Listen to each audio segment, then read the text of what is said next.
পাথরটা মারলো, তখন পাথরটা যে লাগবি না লাগবি ছোট্ট মেয়ে জামিলার মাথার ভিতরে লাইগা গেছে।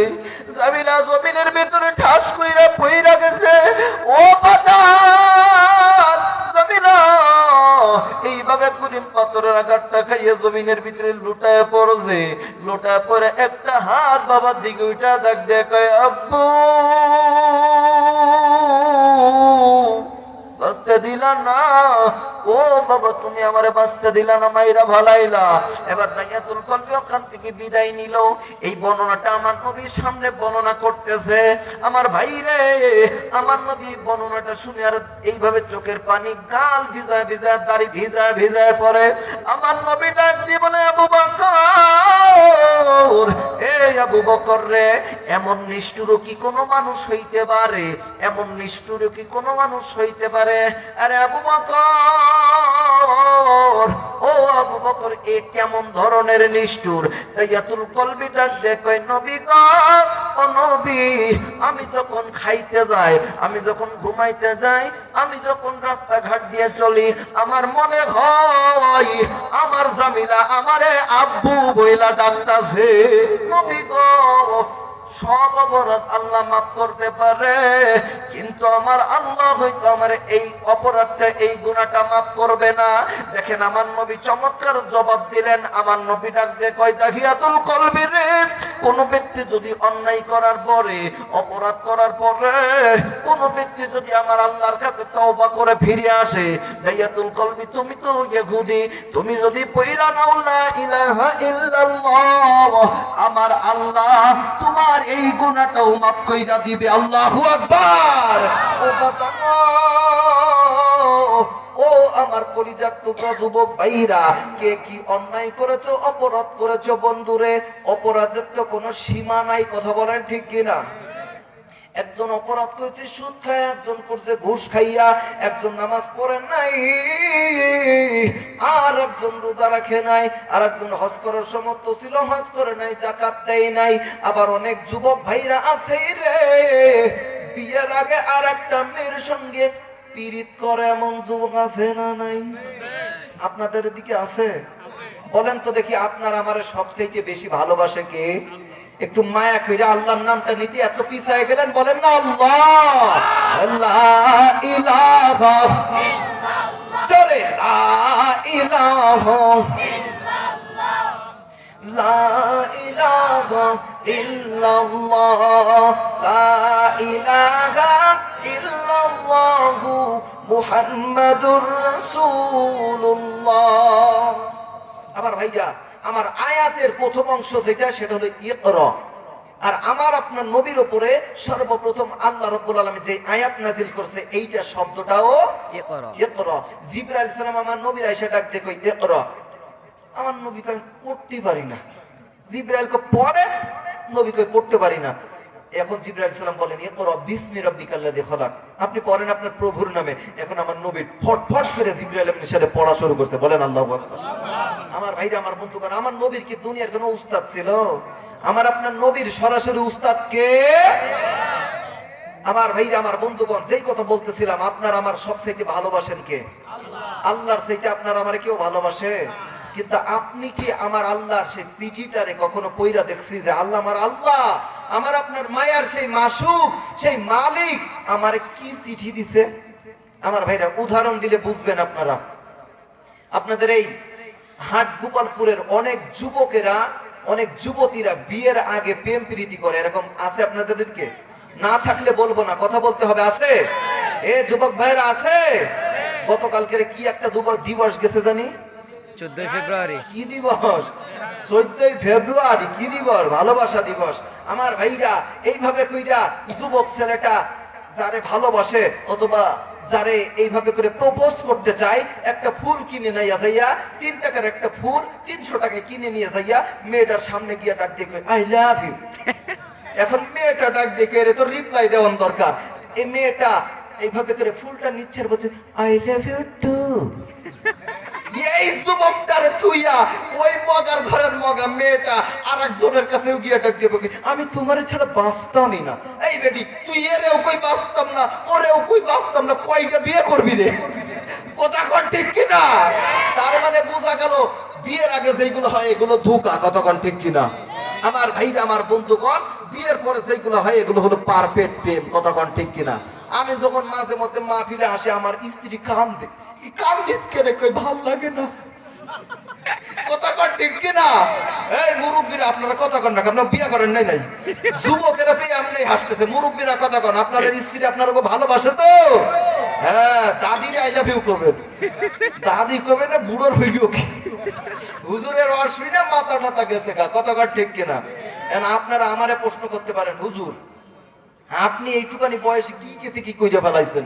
ভাই আমার বয়স কিন্তু কম না ভাই, আমি 2 সন্তানের বাপ। কয় সন্তান? সুবহানাল্লাহ। আমার দেখে মনে হয় ছোট্ট হুজুর, দাড়ি দেখে মনে হয় যে দাড়ি নাই।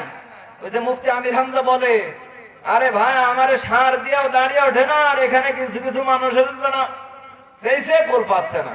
তা আমারও দাড়ি নেই রে ভাই, আমার পরিবারের ভিতরে আমার ভাইয়ের একটু আছে, আর আমার ওই যে বাপ চাচাদের আছে, কিন্তু আমার আব্বারও আমার মতন সাইজ। আমার ভাইরা রাগ করতেছে, চলবে আলোচনা। আমার ভাইরা যেই কথা বলছিলাম ওই যে যুবকদের নিয়ে, কোন একটা মেয়ে কোন একটা ছেলের কাছে চিঠি পাঠাইছে।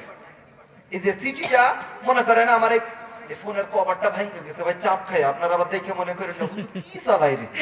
তো এই যে মনে করেন এইটা একটা চিঠি, কোন একটা মেয়ে কোন একটা ছেলের কাছে চিঠি পাঠাইছে যে প্রিয়তমা আমি তোমারে অনেক ভালোবাসি, তুমি ছাড়া আমার কেউ নাই, তোমার বুকে মাথা রেখে আমার জীবনটা কাটাতে চাই, ইতি সকিনা। মানে চিঠি লেখছে কেডা? সকিনা। এখন সকিনার চিঠি পায়া ওই যুবক ছেলেটা বারবার বুকে নেয় আর চুমা খায়, বুকে নেয় আর চুমা খায়। এখন কথার কথা, কোন একটা পার্কে, আপনাদের এখানে এই যে ডিম ভাঙা নাকি একটা পার্ক আছে না, এটা আমার নাম মনে থাকে না তো, জোহান ভাঙা মার্ক, ড্রিম ভ্যালি। আমার ভাইরা মনে করেন এই পার্কের ভিতরে যুবকটা চিঠিটা নিয়ে বারবার বুকে লাগাই চুমা খায়, বুকে লাগাই চুমা খায়। এখন আমি পিছন দিক দিয়ে আয়সা ডাক দিয়ে গেলাম, এই যুবক তুমি এই কাগজটারে বারবার কেন চুমা খাও? এটা কি কোনো কোরআনের আয়াত? ভাইরা কোরআনের আয়াত যদি মাটিতে পইরা থাকে বা কারোর পায়ে লাগে আমরা চুমা খাই না তুইলা? কোরআনের সম্মান দেই না আমরা সবাই? হ্যাঁ। তো আমার প্রিয় ভাইরা আমি জিজ্ঞাসা করলাম, ভাইরে এটা কি কোনো কোরআনের আয়াত? তো হুজুর না। তা কি এটা কি কোনো মেয়ের ছবি চুমা খাও কে? হুজুর তাও না। এটা কি? হুজুর এটা চিঠি। কি এর চিঠি? হুজুর আমার গার্লফ্রেন্ড পাঠাইছে। বুঝেন ভাই, হাসার কথা না তো, তোমার গার্লফ্রেন্ড চিঠিটা দিয়েছে, তুমি এই চিঠিটা বারবার বুকে লাগাও আর চুমা খাও। বাবা তুমি কি কোরআন পড়তে পারো? হুজুর এইটা শিখি নাই। আহারে এ কপাল পোড়ারা, দুনিয়ার এই সামান্য একটা অবৈধ কোন একটা গার্লফ্রেন্ড আমার চিঠি পাঠালো, সেই চিঠিটার আমি বারবার বুকে নিলাম আর চুমা খাইলাম, কিন্তু আমার সেই মালিকের কিতাবটা রেখে কোনোদিন বুকে লাগাইতে পারছি? সেই মালিকের কিতাবটা রেখে কখনো চুমা খাইতে পেরেছি? আমার ভাই আল্লাহর কাছে কি জবাব দিব? আল্লাহ তো পড়তে বলছেন, আল্লাহ ডাক দিয়ে কয় বান্দারে তোদের জান্নাত এবং জাহান্নামের 2টা পথ ওইটার ভিতরে দিয়ে দিলাম, তোমরা পড়লে তোমরা নিজেরা বুঝা জান্নাত এবং জাহান্নামে ভাগ হয়ে যাইবা। তবে শুইনা রাখো, জান্নাতে যারা যাইবা তারা সফল হয়ে যাবা, জাহান্নামীরা বিফল ছাড়া উপায়। আল্লাহ বলেন, লা ইয়াস্তাবি আসহাবুন নারি ওয়া আসহাবুল জান্নাহ। আল্লাহু আসহাবুল জান্নাতি হুমুল ফাইজুন।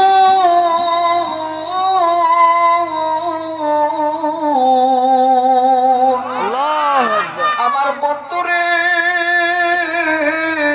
আমার রব্বুল আলামিন ডাক দিয়ে বলে, যারা জান্নাতি এবং যারা জাহান্নামী তারা এক নয়। অথচ যারা জান্নাতে চলে যাবে আমার আল্লাহ তাদেরকে সফল করে দিবেন, বলেন মারহাবা। আমার ভাইরা কোরআনের পক্ষে থাকার দরকার আছে না নাই? কারা কারা কোরআনের পক্ষে আছেন তো দেখি লিল্লাহে তাকবীর। আল কোরআনের আলো সংসদে জালো, লিল্লাহে তাকবীর। খবরদার আমার ভাইরা, কোরআনের আলো ছাড়া আমার এই জমিনের উপরে অন্য কোন আলো আর আমরা জ্বালাইতে দিতে চাই না।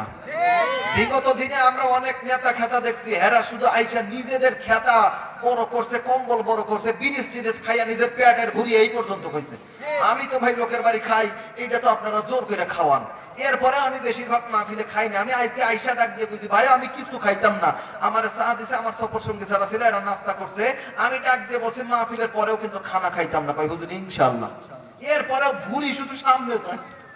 আমার ভাইরা, আমার বন্ধুগণ, তবে আমার বাংলাদেশে আমাদের এই গোপালগঞ্জের একটা বক্তা আছে মাওলানা নাসির উদ্দিন, উনি ডাক দিয়ে বলছে ওয়াজের ভিতরে কোন একটা চায়ের দোকানে আইসা উনি দেখতেছে টিভির ভিতরে কিছু কিছু কুমিরে এইভাবে বড় বড় হাতিরে খাইয়ে ফেলাইতেছে। এখন উনি ডাক দিয়ে এটা আবার কেমনে সম্ভব রে? তখন উনি ডাক দিয়ে বলতেছে, এই মুরব্বী, একজন মুরব্বী ডাক দিয়ে এটা আবার কেমনে সম্ভব, কুমিরে আবার হাতি খাইতে পারে? তখন ওই নাসির উদ্দিন, উনি একটু রসিক মানুষ, উনি ডাক দিয়ে কয়, ওই মুরব্বী, আবার আমি কিন্তু ওই মুরব্বী মুরব্বী ওইটা বলতেছি না ভাই। এখন মুরব্বীরা ডাক দেখে, মুরব্বী আপনি এইটা দেখে অবাক হইতেছেন, আপনি কি জানেন আমাদের মাগুরার কিছু কিছু নেতা কালভার্ট ব্রিজ এগুলো সব খায়? মুরব্বী কয়, কি কও, এই আবার হয় নাই? ডাক দেখে, না রে ভাই হইতেছে তো। কই কেমনে? আপনার বিশ্বাস হইতেছে না? তো কবে বলতেছে, না আমার বিশ্বাস হয় না। কয় বিশ্বাস যদি না হয় তাহলে উনি একটা গ্রামের নাম বলছে, আমি বলতাম না।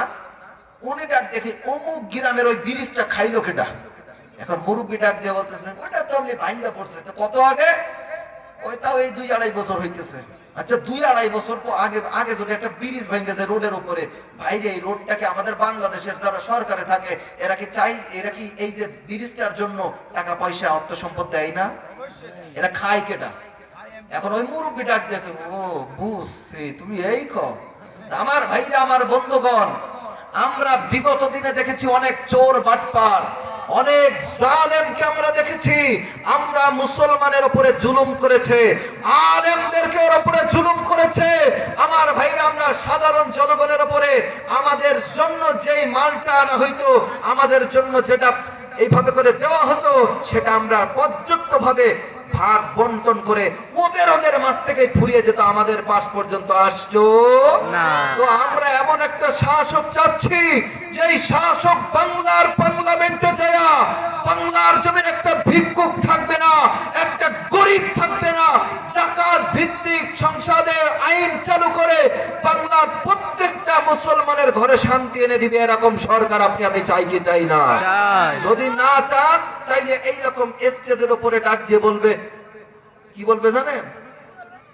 আপনারা জানেন না? না এই বলবো, রাগ করবেন না তো? আপনার আবার আওয়ামী লীগের লোক টোক থাকলে ভাই রাগ করেন, ভাই রাগ করেন না। আওয়ামী লীগের লোক এখন থাকলে এগুলো পুষার টাইম নাই, কতক্ষণ ঠিক কিনা? এখন ডাক দেখুন হুজুর এখন সুযোগ পাইছে বইলা। তো আমার ভাইরা, আমার বন্ধুগণ, সুযোগ না। আমি ওই যে দিনাজ কি এদিকে একটা মাইছিলে যাওয়ার পরে আমার ডাক দেখে, হুজুর আপনার স্টেজ উঠতে দেব না। কেন? আপনার নামে যশোরের লিখিত মামলা আছে। আমি কি আস্তাগফিরুল্লাহ, এটা আবার কেমনে কর? না হুজুর দেওয়া যাবে না। এদের 20,000 টাকা চা খাইতে দিয়ে আমার স্টেজ উঠা লাগছে, বুঝছেন? এই হুজুররা আমরা কম জ্বালাই পড়ি নাই। তো কি বলতে চাচ্ছিলাম, এইভাবে করে স্টেজের উপরে আইসা আপনাদের একজন নেতা ডাক দিকে, এই স্মার্ট বাংলাদেশ বলার সঙ্গে সেই স্টেজ ভেঙে পড়ে গেছে। দেখছেন আপনারা? ওরাই আবার আইসা ডাক দিয়ে বলতো, খেলা হবে। পুরে সুরার ঘরের সুরারা ক্ষমতা দিন দিন পাইয়া আল্লাহর সঙ্গে, আল্লাহর বন্ধুদের সঙ্গে আলেমদেরকে সামনে নিয়ে বলতা খেলা হবে, ঘাড় মটকায় দেব। তোমরা এখন কই গেলা? এখন আল্লাহ দিন ফিরিয়ে দিয়েছে। বলেন তো ক্ষমতার মালিক কে? মন্ত্রীরা সব কোথায় গেল? কোথায় কাদের কাকা? তাদের ছাড়া দেশটা আজি লাগে ফাঁকা ফাঁকা। ওরা যদি আজকের এই জমিনের উপরে থাকতো, মুসলমানদের সময় এসেছে। আমার নবীর সাহাবীরা ডাক দিয়ে বলেছিল, নবী গো আমরা তো জুলুমের শিকার হচ্ছি, ও নবী আমাদের কবে সময় আসবে? আমার নবী ডাক দিয়ে বলেছিল, ধৈর্য ধারণ করো। তোমরা মুসা নবীর উম্মতের মতন বলো না যে আপনি আর আপনারা উম্মতেরা জিহাদ করেন, আমরা জমিন থেকে পালিয়ে গেলাম। ও মুসলমানেরা, আমরা তো সেই জাতি, আমরা বুক পেতে দেই, পিঠ পেতে দেই না। আমরাও দেখিয়ে দিতাম বাংলার জমিনে কে কার সাথে খেলা করে। কথা বলেন ঠিক কিনা? ক্ষমতার মালিক কে নাকি জনগণ? যারা বলবে ক্ষমতার মালিক জনগণ, এদের ভোট দিবেন না। ভোট দিবেন? খবরদার, এরা কিন্তু আপনার আমার ওদের মতন 12টা বাজিয়ে দিবে। এবারে যেখানে সেখানে ভোট দেব না ভাই, এবারে যেখানে সেখানে ভোট দেব না ভাই, হাই হাই ভোট দেব ভাই সেইখানেতে আল্লাহ রাজি হয়, যাতে রাসূল খুশি হয়, যেখানে সেখানে। আমার ভাইরা রাগ করতেছেন না? আমি যেমন হাসাইতে ভালোবাসি, তেমন কিছু শিক্ষণীয় কথা